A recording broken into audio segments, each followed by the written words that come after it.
my world, everything that has been presented, when it comes to dissemination, we take the data, the stories, and we present it, we analyze, we do everything.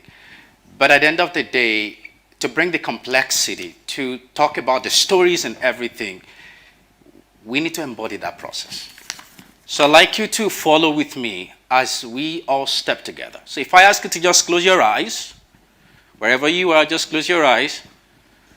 Take a deep breath.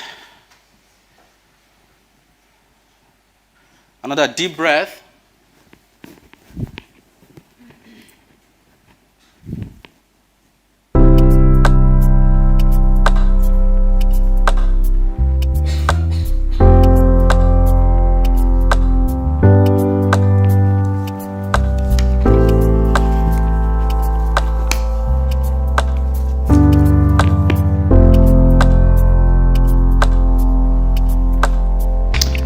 They go by different names: senior citizens, elderly persons, pensioner, old person, retiree. None seems appropriate, but I'll stick with senior citizens for obvious reasons. I have always been drawn to senior citizens, even as a kid. The gray hair, the wrinkled hands, the fragile body, the 3 legs and years of experience, which at times could translate to wisdom, never ceased to amaze me. That was my stereotype of a senior citizen. See, owing to my interest in this population, I paid attention to their need wherever they were around me. I ran errands for them. Particularly, I took a special interest in this couple. I followed them to their farm to help fetch the water for them, read them their text messages, even charged their phones. Each time I returned home from school or a trip, I would visit them. 1 or 2 occasions, I even sent money to them through my parents. When I heard they passed away last year, I cried because I built so much relationship with them. Even when I was not with them, the memories I shared with them stayed with me. See, I'm very sensitive to their needs. Back in the day, when I led worship in my local church, I would select songs that seniors could relate to. I don't sing strange and incomprehensible songs like other worship leaders. I worked with the understanding that seniors had seen it all, whether good or bad, whether of their choice or not, and that in a way we need to acknowledge, love, and cherish them, which at times can be a challenging task to embrace or to endure their presence. They have nurtured us. It's our time to nurture them in return. A few years later, when I learned in my studies that there is something called reminiscence theater and intergenerational theater, I naturally gravitated towards it because I was excited. Some aspect of my craft and my art could cater for this population. And this was the beginning of my exploration on issues of aging and caring for the seniors theater. My love for this population was still there when I arrived in Canada, and I was quick to see the differences. See, in my culture, Yoruba culture, aging is not necessarily considered shameful. In fact, it can be a thing of pride. We were taught and are cultured to respect our elders. The worldview is built on the philosophy of respect and dignity for the ancestors, both dead and alive.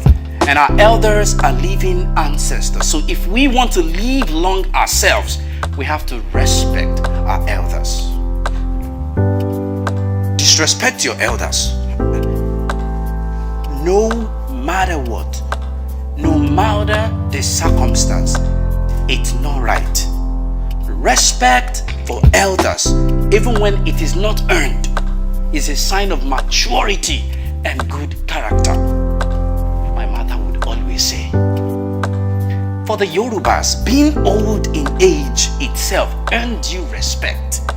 Of course, I cannot make claim that you earn it, and I can also not make a claim that it's the same for every ethnic group. I noticed the difference the first time in the public spaces. One day I was on the bus, and when we stopped at a bus stop, an elderly woman got on the bus. The bus was full, everybody, everywhere, holding it. And I sighted her standing all by herself. So I offered her my seat. She hesitated initially. No, it's yours, sit down. But I insisted. During my conversation with her, I felt every stranger on the bus was looking at me. I felt that sense of unease, as if I'd done something wrong. So after I alighted from the bus, I asked my friend, I said, dude, why are people looking at me like that? It was so intense. The guy answered, what you did was a kind gesture, but it's not common around here. I didn't do anything heroic, I responded. In fact, what I did was normal for where I'm coming from. Anyway, similar events happened, which were meant with similar responses. I started feeling there's something I need to respond to here. The cultural difference, which was shocking and interesting at the same time. I was also interested in the ideological thinking that is responsible for such behavior. So I started researching into aging in Africa and North America. I dived into idea of beauty, shame, the perception of being considered old and elderly, and then the differences became more obvious. I also realized my own assumptions and stereotypes associated with aging or being elderly. The quality of life was affected by all of this, everything, including their health. What was more shocking to me were the differences in perception around aging. I realized that aging is understood differently across cultures. For instance, being elderly in my own culture can be positive. In fact, it is synonymous with wisdom, perceived wisdom and experience, until you proved yourself otherwise. Like many epistemes from the South, an elderly person is considered the voice of reasoning. There are positive and negative myths associated with aging, such as increased experiential knowledge, wisdom, respect, decreased physical attractiveness, over dependence on others, a decline in physical strength for everyday tasks, and inability to learn new things. These stereotypes and beliefs, and at times they were real, have reinforced the creation of the care system that contributes to how senior citizens are treated, affecting their well-being and quality of life, particularly in Canada, and I think some part of Europe. Thus, this research takes on the question, in what ways can theater be engaged for social change and debunk stereotypes and beliefs the culture has against aging, which has affected the well-being of senior citizens in Canada and elsewhere. Beat 2. The invitation. The class was over and a colleague motioned me. They wanted to see me. Oh, that was a different perspective you shared there, and I really appreciate it. Well, thank you. Would you like to participate in a theater project? Well, it depends. Well, I'm devising a theater with some seniors at the moment. Oh, well, that sounds like an opportunity I'd love to, Can I send an email with the time, the details, and let's see if you're available? Of course, I'd love to see that. Well, thank you. They left. Scene end. Beat 3. A fateful day. The first time I visited a retirement home and a senior housing, I had a culture shock. I pitied them. Don't get me wrong. I'm not talking about the building. It was amazing. But I'm speaking of the of something else. I guess I was used to aging in place, the village concept, independent living, the residential home care, not this assisted living community or nursing home, skilled nursing facility. I had a lot of questions. How could someone be housed in a place like this? How do they go out? Do they even see their loved ones? Who is taking care of them? See, my questions continued. Who funds this facility? How are seniors admitted? Why are they here? Instead of staying with their family members to take care of them. For how long will they be here? Will they ever come out? If yes, when will they come out? I had lots of questions and I received lots of action, lots of answers. It's more complex than I thought. Of course, society is a complex and nuanced system with different parts essentially to work together to promote solidarity and stability. And social change is an adaptable response to tensions within this complex social system. The project team arranged the table and got the room ready for the seniors. So it was time. See, part of my responsibility was to sit at the table with the seniors and hear their stories. One after the other, the seniors started coming into the room with smiles, positive energy, chatting, whistling. It seems they were ready for the night. So I sat at the table with 4 seniors. The seniors were to give me a prompt and about how they were feeling. A word, a phrase, a sentence, and I was to create a still image. Whatever, based on the prompt. So after creating the image, they were to share the story of what makes them feel that way. It was a sprint. They never allowed me to finish one still image before jumping into the next one. They were laughing, giggling, and having fun. It was obvious we would have a hard time finishing this activity. Because there are a lot of memories, lots of stories, lots of burdens, questions, ideas, opinions, strong opinions. One of them reached out to their wallet and brought a picture. In the picture were 5 people. It was obvious it was a family picture.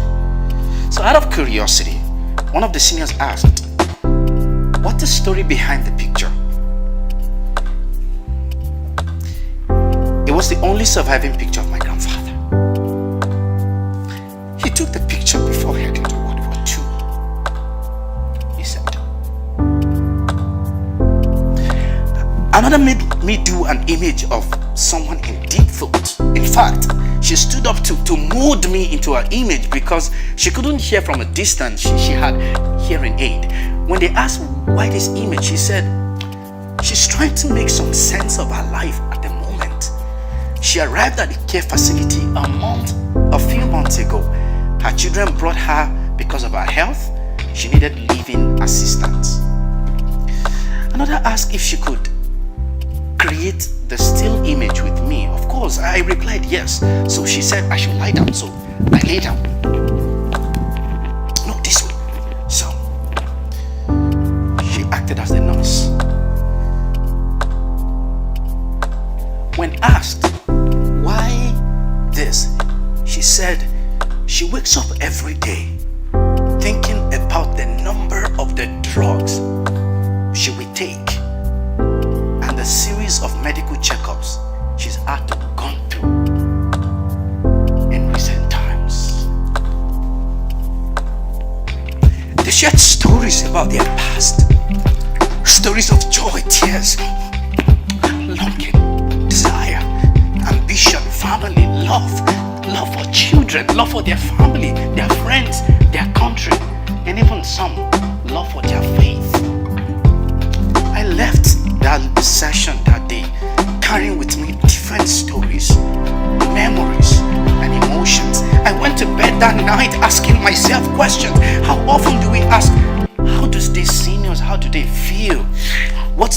relationship between them and their caregivers? What's the role of the state and their families in all of this? How does this affect their interaction with outside world and ultimately their well-being?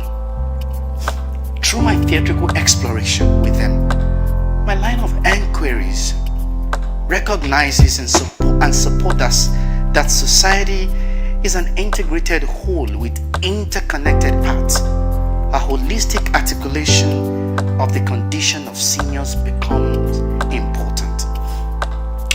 I was in deep thought when I slept off.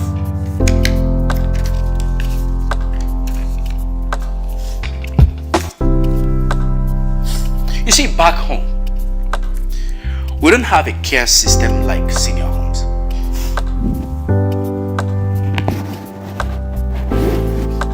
In fact, we take our seniors into our homes to care for them. There was no and there is no state system that would take on that responsibility. Each parent prays for their children to be able to take care of them when they are old. Through these, there were connections among and between generations. Children learn from their parents and vice versa. So my interaction with the senior citizens in multiple projects, I've had to skip it because of my time, shines a light on how aging changes care and vice versa, and perceived usefulness, which affect their sense of belonging, self-fulfillment, social condition, anxiety, self-satisfaction. The sheer ways they can benefit from physical activities like walking, gardening, artistic activities such as acting, singing, dancing, and even therapeutic massage. Like many cultures of the South, in Canada, and some part of the West, being elderly is the time when someone who has contributed to society is not seen or heard again. In fact, we're erased from memory. We become history of the past, not to be visited. So hearing of being old scares me. And some even use anti-aging and beauty products to mask the aging.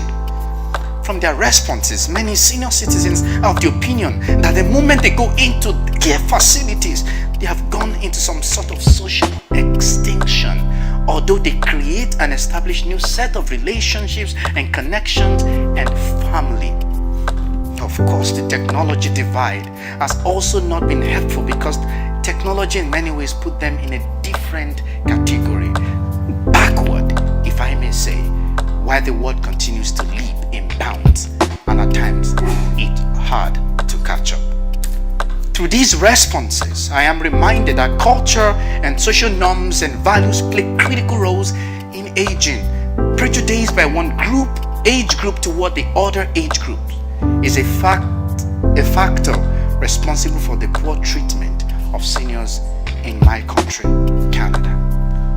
Finally, playfulness has some health values for different age groups, including seniors, and promoting the health and well-being of senior citizens involves examining every aspect of our society.